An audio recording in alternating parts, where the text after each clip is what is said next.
She is our sign language interpreter. My name is John Jacob Curia. You are very much welcome to the broadcast. And well, I think Lucy Maura, actually. Yes, Lucy Maura is our colleague. All right. I'm Regina Manyara. Welcome to Prime Edition this Wednesday. Of course, let's begin with the top story tonight. The government plans to invest more than 13 billion shillings in the next 3 years to enhance the country's shareholding and lending capacity of the African Development Bank Group. Afrexim Bank and Trade Development Bank, that is. This was announced today by President William Ruto during the official opening of the annual meeting of the African Development Bank. Here is Wari Monjenga with the details.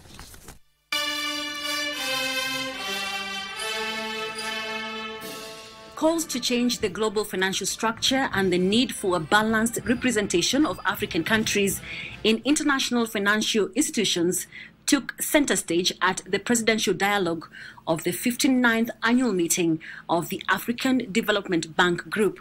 A better, more responsive and fairer international financial architecture is urgently needed, and time here is of the essence. Reforms of the global financial architecture is necessary to mobilize even more financial resources to achieve Africa's sustainable development goals. More than 15 heads of state and governments attending the annual meeting have called for the establishment of an African credit rating agency to address debt distress, risk ratings and climate change challenges, noting that the existing system does not favor African economies. We need a financial architecture that has the following characteristics.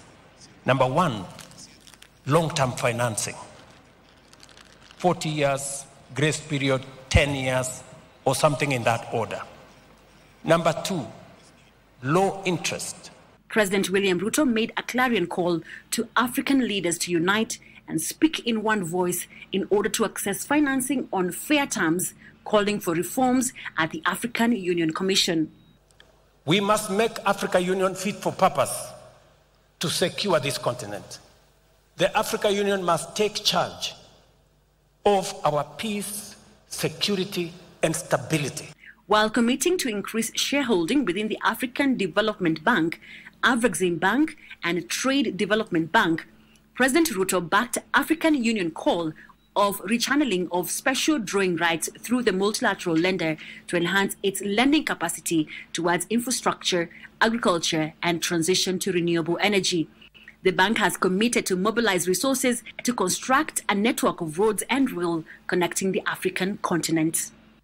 We are raising $3.2 billion for the East Africa Standard Gauge Railway connecting Tanzania, Democratic Republic of Congo, and Burundi.